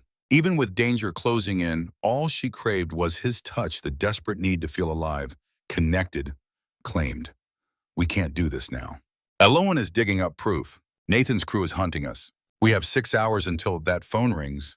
Vance murmured, his lips trailing down her throat to find the frantic pulse beating there. And in that time, I'm going to remind you precisely why you're not going anywhere, why you stopped running, and why surrendering to me was the single most intelligent choice of your life. Such blatant arrogance should have infuriated her. Instead, a breathless, needy laugh escaped her. You have an incredibly high opinion of yourself, Mr. Campbell. No, he corrected. I have an incredibly high opinion of us. He rose to his feet, lifting her effortlessly as her legs instinctively locked around his waist. And I think this is something we both desperately need. A reminder of what's at stake. And he was right. In the whirlwind of fear and flight, she'd almost lost the memory of his skin against hers, the taste of his kiss, the intensity in his eyes that made her feel like the center of his universe. He lowered her to the least grimy patch of floor, his weight pressing her down as he kissed her, with a ferocity that shattered all thought. Tell me, he demanded, his words a hot breath against her lips, that you want this. Tell me you want me. I want you. Isabelle choked out as his hand slid beneath her shirt, his touch a shock of heat on her bare skin. God, Vance, I want you so much it terrifies me. Don't be, he whispered. Never be scared of this, or of us. Fabric gave way to skin, his urgency a mirror of her own, until the only thing left between them was the raw, desperate need that had brought them to this precipice. I'm right here. I'm not letting go. Their bodies crashed together in a storm of desperation and ferocity, every ounce of fear for the coming dawn, forged into a searing connection, a certainty that ran deeper than bone. Whatever was coming, they would not face it alone. Vance's words were a fever against her skin, whispers of a future, of a life he never dared to want, telling her she was his anchor, his redemption, his always. And in that moment, Isabelle chose to believe. She let go, plunging into the beautiful, terrifying abyss of loving him, knowing it could shatter her, but a life without it was already a kind of death. Afterward, lying tangled in the wreckage of their passion, slick with sweat, and breathless, Vance's fingers traced lazy circles on her back as his voice dropped to a low murmur. When this is all behind us, truly gone, I'm taking you away, somewhere they'll never find us. A forgotten Greek island, maybe. Some beach in Thailand. A place where we can just exist without constantly looking over our shoulders. A beautiful fantasy, Isabelle murmured, letting herself get lost in the image for just a second. It's not a fantasy, it's a promise, you and me, Isabelle. That's the only future worth fighting for. She pushed herself up, needing to see his face. This man, this storm of a man who had ripped through her world and rearranged all the pieces. I love you. I know it's insane. I know it's too fast, but it's the only thing that makes sense. I love you. For a moment, the hardness in his eyes dissolved completely, and he pulled her into a kiss that wasn't about passion, but about sealing a vow. I love you too, he said, his voice raw with an emotion he thought he'd long since buried. More than I ever thought possible. You walked into hell and pulled me out. Now let me do the same for you. We save each other, Isabelle corrected softly. That's how we survive this. Deal. They held on to that promise in the ruins of the fishing shack, a fragile shield against the world until Vance's phone shattered the peace 4 hours later. He snatched it up. Eloan. I'm in, she said, her voice strained. Oh God, Vance. What Nathan's been doing. It's so much worse than we ever imagined. Her voice was a blade of pure controlled fury. But I have it all. The financial records. We're talking $300 million embezzled in just 2 years. I've got emails, Vance, between Nathan and Dr. Vera Cross at Meridian, laying out the plan for your assassination. And proof, he was running illegal human experiments in those rural Florida clinics.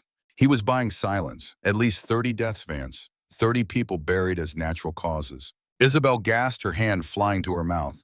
30 people, 30 lives like Damian Cross extinguished for profit. Can you get it out? Vance demanded. To the FBI, the SEC, burn him to the ground. It's already done. I've carpet-bombed every regulatory agency and major news desk on the continent. But there's a flag, Vance, a big one. The breach triggered a silent alarm. Nathan knows someone hit his private server. He's heading to the building as we speak, and he's bringing his entire security detail. Get out of there. Now, Eloan. No heroics. Just get out. Way ahead of you. I'm already in my car. There was a pause. But you need to know he's also launched a full sweep of the Everglades. He knows you're out there somewhere, and he is burning resources to find you before the feds find him. Damn it! Vance's voice was gravel. Give me a timeline. An hour or two if you're lucky. The truth is out, but the wheels of justice grind slow. Until they get to him, he's a cornered animal and more dangerous than ever. Understood, Eloan. Thank you. I'm in your debt. No, she said the word sharp. You're not. That monster tried to erase you after stealing everything you built. This isn't a favor, it's balancing the scales. Her tone softened almost imperceptibly. Stay alive, Vance, and look after that doctor of yours. She must be one of a kind to make you risk all this. She's everything, Vance said, simply, his gaze finding Isabelle across the dim room. She's the part of me I thought I'd lost for good. The call ended. Without another word, he started throwing their meager supplies into a bag. We have to go. Now. If they're running a grid search, they're going to find this shack. Where are we even going? Isabelle demanded, already pulling on her jeans. Somewhere they'll never see coming. Somewhere so public they can't make a move without the whole world watching. He paused, a plan crystallizing in his mind. Miami. Campbell Global Headquarters. We're going straight into the belly of the beast. That's beyond insane. You're talking about walking directly into a trap. Exactly. Which is the one thing they won't be prepared for. And by the time we even get close, the evidence will be leaking everywhere. Nathan will be buried under federal agents and news crews. His entire world will be caving in. He won't be able to lay a hand on us without proving every last accusation. The idea was utterly mad, and yet Isabelle had to concede it was probably the only real chance they had. All right, but we're going to be smart about this. We are not walking in there alone. Vance nodded, his thumbs already a blur across his phone's screen. I'm calling Kane. Kane. The man who was just hunting us. The man who had a clear shot and let us go. The one who looked disgusted when Nathan's orders came down the line. Kane is a soldier, Isabelle, not a hired thug. He follows the chain of command, but he has a moral compass. And I'm willing to bet that compass doesn't point toward executing his commander to cover up illegal human experimentation. He hit dial. It barely rang twice. Mr. Campbell, I was wondering when you'd call. Kane, I'm about to present you with a choice. You can continue to follow Nathan's illegal orders, help him bury his crimes, and share a prison cell with him when the FBI kicks down his door. Or you can do what you know is right. Help me expose everything, and you walk away a free man. The line was dead silent. Finally, Kane's voice came back low and cautious.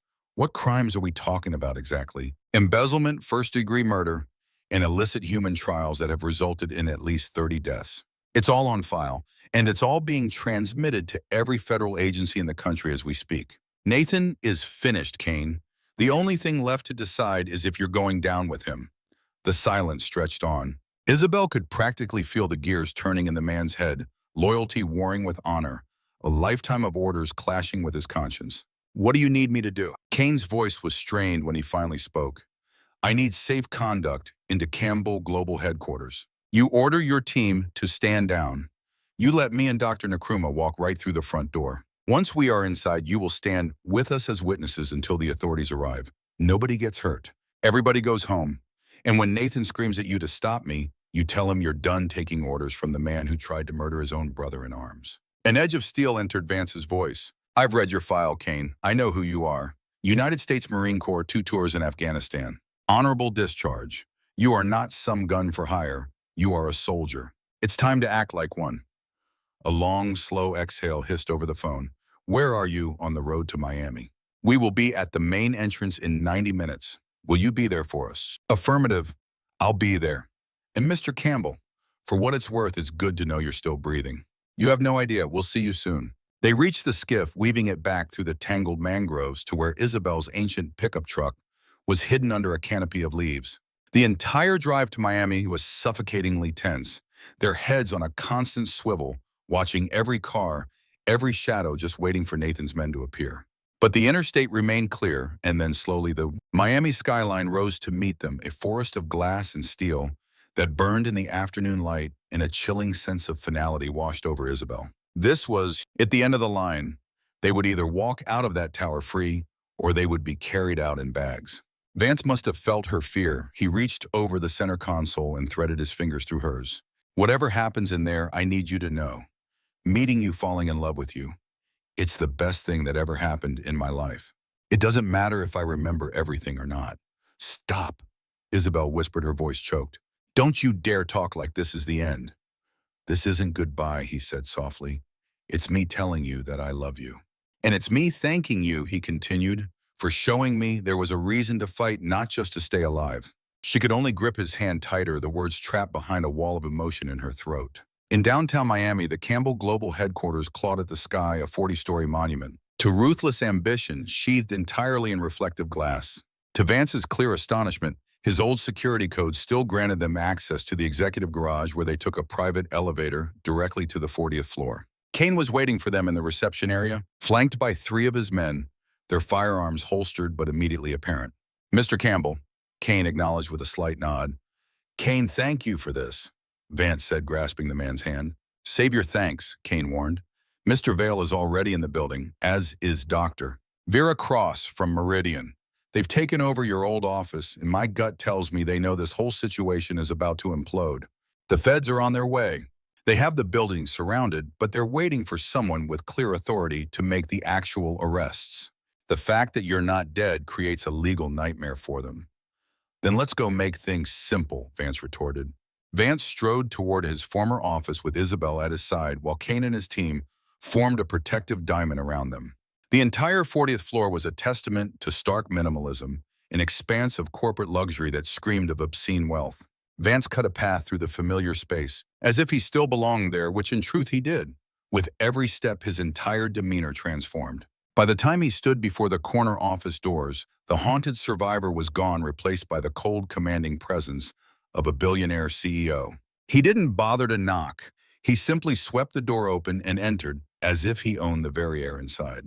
Nathan Vale was standing near the floor-to-ceiling, windows of phone pressed to his ear, his expensive suit hanging on him perfectly.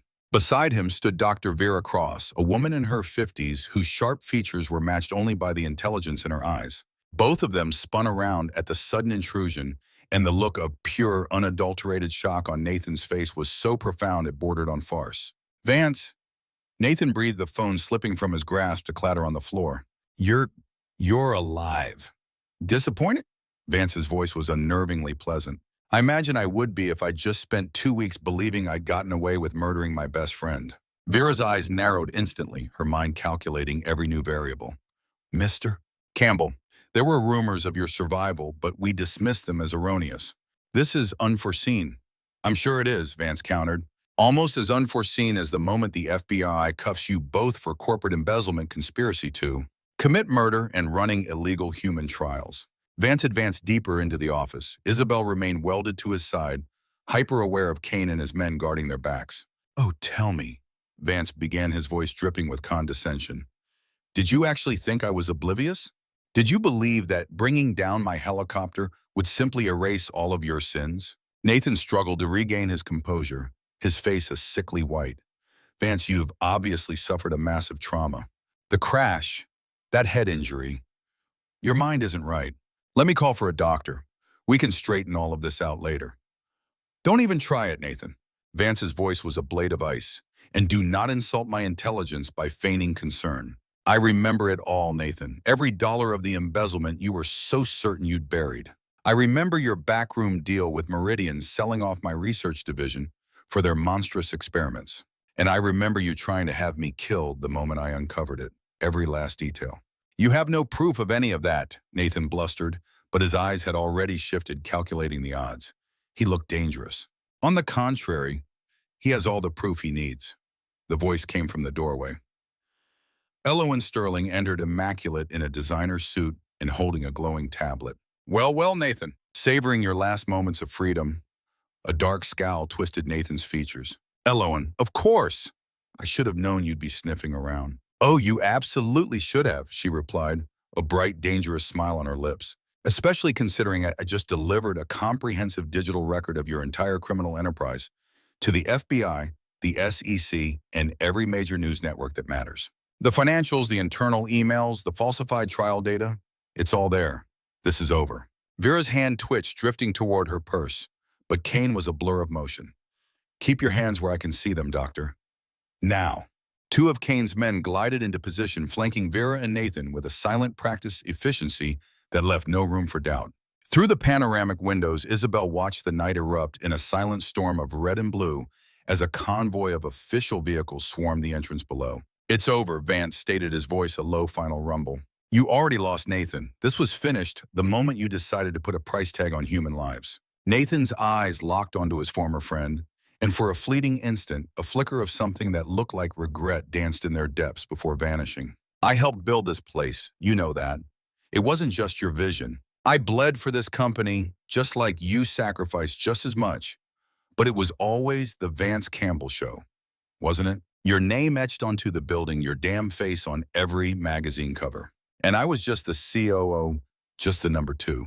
Do you have any earthly idea what that feels like? So your solution was to have me murdered and steal everything I had built." Vance just shook his head slowly.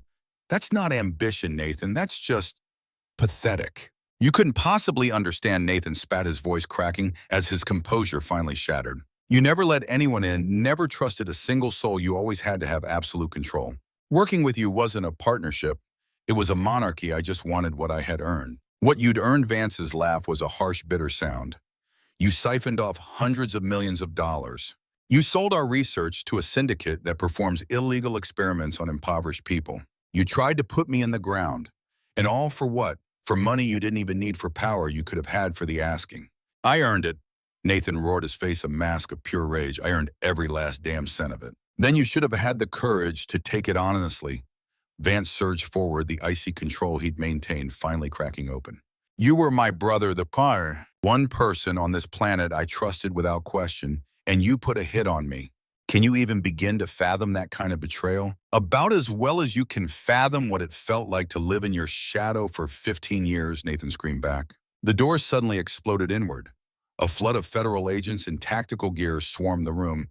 Weapons raised their voices, a cacophony of overlapping commands. In seconds, Nathan and Vera were forced to the floor, the sharp clicks of handcuffs echoing as an agent recited the Miranda warning in a flat monotone. Amid the chaos, Vance remained perfectly still, watching the complete dismantling of his oldest friend, his face an unreadable mask of stone.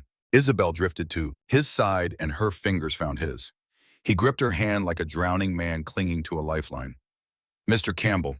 A lead agent approached them, flipping open a badge. "Special Agent Rivera. FBI. Sir, we're going to need your full statement." "Of course you will. But first let me be perfectly clear about one thing. Dr. Isabelle Crummer is a material witness in this case, not a suspect. She witnessed a murder committed by Meridian Pharmaceuticals 3 years ago and has been forced into hiding under a direct threat to her life. I want to guarantee a full immunity and witness protection for her before we proceed with anything else. Agent Rivera's eyes shifted to Isabelle, a flicker of recognition dawning. The Damian Cross case. We've been hoping to find you for a very long time, Doctor, and I've been waiting for the chance to talk to you. Isabelle said, her voice finally steady and strong. I have the evidence. I have the medical files, the coded financial transfers. Hard proof that Meridian has been systematically eliminating anyone who threatened their illicit operations. I will give you absolutely everything, but first I need those guarantees. We can facilitate that, Mr. Campbell, the agent said, if you'll both follow us. They were led out of the building past the spectacle of Nathan and Vera being forced into separate federal vehicles and through a gauntlet of stunned Campbell Global employees who could only stare. The press had already descended, a chaotic swarm of cameras and reporters shouting a barrage of questions. Vance paid them no mind, pulling Isabelle close and shielding her with his body as he pushed through the madness. Hours vanished inside the federal building as they recounted their stories, verified evidence, and locked down every single detail. Ella was brought in, and so was Kane. Each of them held a key piece of the puzzle that was about to shatter not just Nathan Vale, but the entire corrupt empire he and Meridian had built. By the time it was all over, night had fallen, and Isabelle felt a soul-deep weariness she'd never known before. Agent Rivera mentioned that protective custody was on the table, but Vance shot it down. I have my own security now, he stated, his gaze shifting to Kane, who gave a sharp nod. And I believe we've more than earned a single night of peace. They found themselves back at Vance's penthouse, the very same place where the whole nightmare had been set in motion. Kane's team swept the apartment first, gave the all-clear, and then left them to their solitude. Staring out at the sprawling lights of Miami through the floor-to-ceiling windows, Isabelle felt as though she was looking at someone else's life. So this is where you lived, she murmured. This is where I existed. Vance corrected, his voice low as he came up behind her, his arms wrapping securely around her waist. That boathouse with you? Now that was living. She leaned into his strength, letting his warmth chase away the chill. What happens now? Now Nathan and Vera disappear into a federal prison for a very, very long time. Meridian Pharmaceuticals gets ripped apart and investigated down to its foundations. Campbell Global is rebuilt from the ground up, this time with a conscience and actual ethics. He gently turned her to look at him. And you get it all back.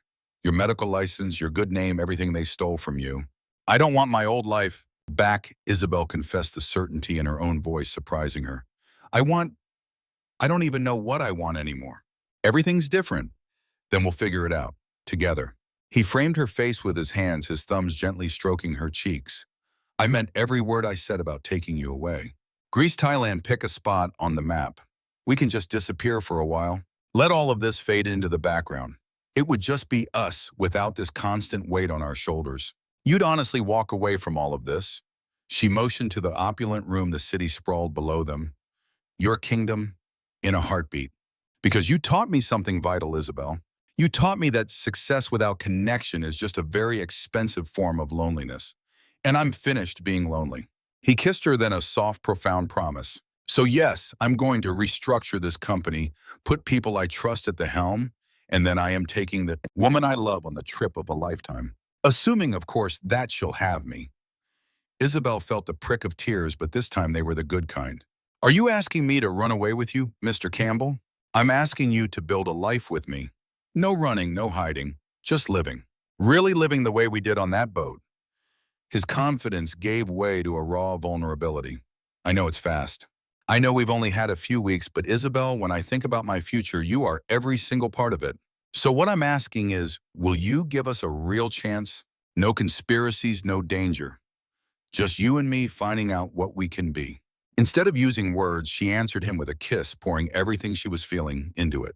3 years of isolation and terror dissolved in the absolute certainty of his arms around her, and when they finally broke apart for air, she smiled, truly smiled. Yes, to every last word. Greece, Thailand. Building a life together. All of it. Yes. Vance's smile was a supernova bright enough to eclipse the sun. In one fluid motion, he swept her off her feet, carrying her from the room and down the hall toward the promise of the bedroom. Good, he murmured against her ear, because I have so many plans for you, Dr. Crummer. And we're starting with a lesson in just how completely you've destroyed me for any other woman.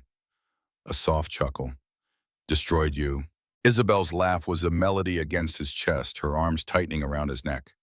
Absolutely, irreversibly. Every piece of me is yours, Isabelle. All the shattered parts, all the ones you helped put back together, they all belong to you. He laid her gently on the vast expanse of the bed, his body a warm, solid presence over hers. Now, let me spend the rest of our lives showing you. And he did. With a devotion expressed through his hands, his mouth, and with words whispered so reverently, they sounded like prayers against her skin. Their bodies came together in a rhythm of slow, sweet discovery, then a frantic, desperate clash of pure need.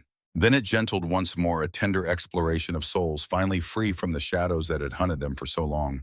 He worshipped her with his words, calling her beautiful, perfect, his one and only, his forever. And she answered in kind, telling him she loved him, that she trusted him with her entire being, that she would choose him again and again every day for the rest of time. Later tangled in sheets so fine they likely cost more than her. Truck Isabelle felt a profound, soul-deep peace she hadn't known in 3 long years. I love you, Vance breathed into her hair, his voice thick with emotion. You're my angel from the river, my absolute salvation. I love you too, she whispered back, her heart full. My beautiful, impossible mystery. You're my home. Beyond the windows, the city pulsed with a million lights, completely oblivious to the small universe they had created. But in that room, 2 fractured souls had finally found their missing pieces in each other, forging something unbreakable and whole. And that, Isabelle thought as blissful sleep finally took her, was worth more than any corporate empire on earth. 6 months later, Isabelle leaned against the doorframe of her new clinic, a gentle breeze stirring her hair as she watched the sun bleed gold and crimson across the Maka River. The facility itself was a modern marvel, brand new, state-of-the-art, fully equipped, and offered its services completely free of charge to anyone who walked through its doors. The sign gleaming above the entrance read, Maka River Community Medical Center, funded by the Campbell Foundation, staffed by caregivers who believed healing was a fundamental right, never a privilege. A familiar presence came up behind her. Vance's strong arms encircled her waist, his chin finding its usual resting place on her shoulder. Are you happy? Deliriously, she breathed, melting back against his chest. Thank you for all of this, for making a dream I never thought possible come true. You're the one bringing it to life, he corrected softly. All I did was sign a piece of paper. He pressed a kiss to the sensitive skin of her neck. So tell me, how was the grand opening week? Exhausting, incredibly rewarding, absolutely perfect. She twisted in his embrace to face him. And what about yours? How was your week of corporate domination? Mostly spent in endless conference calls overhauling pharmaceutical trial protocols. It was mind-numbingly dull, but absolutely necessary. The corners of his eyes crinkled with a private amusement. Although I did field a rather intriguing call, a journalist wants to write a book about us. The pitch was something like enigmatic billionaire saved by a brilliant doctor. They fall madly in love and dismantle a corrupt empire. He seemed to think it had a certain romantic appeal. Isabelle let out a genuine hearty laugh. Oh no, what did you tell him? I told him our story isn't for sale, he said, his voice dropping to an intimate murmur as he drew her flush against him. It belongs to us and only us. Besides, how could words on a page ever truly capture what we went through? The terror, the flicker of hope, the way you looked at me when I was a ghost, not even knowing my own name. And the way you looked back at me, Isabelle added, her voice barely a whisper, like I was the only person in the entire universe who mattered. You were, and you still are. He sealed the promise with a kiss that was slow, deep, and utterly possessive. Ready to go home. Home was the boathouse on the river. Vance had transformed it into something stunningly beautiful, all without sacrificing the rustic soul that had first sheltered them. It now boasted solar panels, modern plumbing, and proper insulation. But it still held that same sacred, peaceful isolation that had been their sanctuary when the world was trying to tear them apart. They divided their lives between 2 worlds, the tranquil river and the glittering Miami penthouse, the quiet solitude and the vibrant chaos, a life of profound simplicity and one of unimaginable luxury. It didn't matter where they laid their heads. As long as they were side by side, they were home. As they made their way to the car, Isabelle's hand found Vance's, and she marveled at the impossible journey they had survived together. The architects of their nightmare, Nathan and Vera, were now awaiting sentencing, facing the stark reality of decades behind bars. The corrupt empire of Meridian Pharmaceuticals had been brought to its knees, its victims finally seeing justice its crimes dragged into the light. In its place, Campbell Global was becoming a pinnacle of ethical research, with Vance at the helm as chairman, guided by a new CEO he genuinely respected. And Isabelle, she had reclaimed her own life. Her medical license was restored, her reputation cleared, and her sense of purpose burned brighter than ever. But the greatest prize was the love she had found. A love that was raw and profound, tangled and breathtaking, with a man who had seen every broken piece of her and chosen her without hesitation. "Where did you go just now?" Vance asked, his voice a low rumble as they sped down the coastline, the warm wind whipping through the open windows. "I was just thinking that you falling out of the sky was the best thing that ever happened to me," Isabelle confessed. He let out a deep, unrestrained laugh. "Quite literally, the greatest crash landing in history." "I'd have to agree." He lifted her hand to his mouth, pressing a soft kiss against her knuckles. "Although let's try not to make that a regular occurrence. It's a deal." They sped toward the setting sun, two souls who had clawed their way out of the wreckage of their pasts to build something magnificent from the rubble. Theirs was hardly a fairy tale. It was a story born of violence and terror, fraught with chaos and complication. But it belonged to them. It was hard-won and fiercely true. And in the quiet moments, that was the only thing that ever truly mattered. For 3 long years, Isabelle Nkrumah had been hiding from the world. And for 35 years, Vance Campbell had been walled off from his own heart. But in finding each other, they had finally learned how to truly live, how to love, and how to be both fiercely strong and beautifully vulnerable. The river was the current that had pulled them into the same stream. But it was love that had healed them, making them whole. The future stretched out before them, an unwritten page, luminous and unknown, a story they would script together. Always. 1 year, 3 months, and 17 days after Vance Campbell died and came back to life, he surfaced from sleep. In the boathouse, lulled by the rhythm of rain on the metal roof and the familiar warm weight of Isabelle's body nestled against his chest. The soft ends of her curls brushed against his jaw. One of her legs was woven through his, and he remained utterly still, determined to preserve the perfection of that single moment. Beyond the windows, the Maka River whispered its timeless melody, and from somewhere deep within the cypress grove, an osprey sent out a cry for its mate. His phone vibrated on the bedside table, likely the 6th alert from his new chief executive concerning the quarterly earnings report. Vance paid it no mind. The man who once checked his phone before his feet hit the floor, who placed his empire before his own existence, now felt like a complete stranger. In many ways, he was. Isabelle shifted her lips, grazing his collarbone in a drowsy kiss that still sent a jolt of heat through him even after a year of mornings just like this one. "You're thinking so loudly," she murmured, her voice still husky with sleep. "I'm just thinking how close I came to missing all of this," he admitted, his fingers tracing slow, deliberate circles on the bare skin of her back.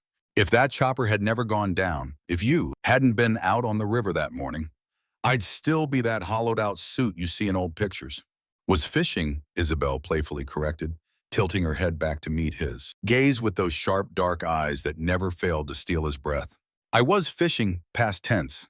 That was before a certain someone convinced me that running a free clinic while splitting my life between here and Miami meant I no longer had time to waste on a boat at sunrise. I never said you couldn't fish. I only suggested my bed was a much better place for you to be at dawn." As his touch drifted lower, a sharp breath hitched in her throat. What a perfect way to spend the morning. A deep, throaty laugh escaped her, the very sound that had become his obsession. As she shifted to sit astride his hips, letting the sheet pull around them. "You are absolutely relentless. Only ever for you." He cupped her waist, his gaze filled with the kind of awe usually reserved for 1,000 unseen sunrises. "From this day until my very last, it will only be for you." Her features softened with affection as she bent down, claiming his lips in a kiss that was both slow and profound. When she drew away, her eyes glistened with the unmistakable sheen of happy tears. "I need to tell you something." Vance felt his heart seize, then pound against his ribs at twice its normal pace. He knew that sound in her voice. It was a fragile cocktail of hope, apprehension, and pure, unadulterated joy. "Isabelle, I'm pregnant." She finally breathed out the words, spilling from her in a sudden emotional torrent. 8 weeks. "I found out at the clinic yesterday, but I had to wait. I wanted to tell you here in the place where our story began." The entire room seemed to tilt on its axis.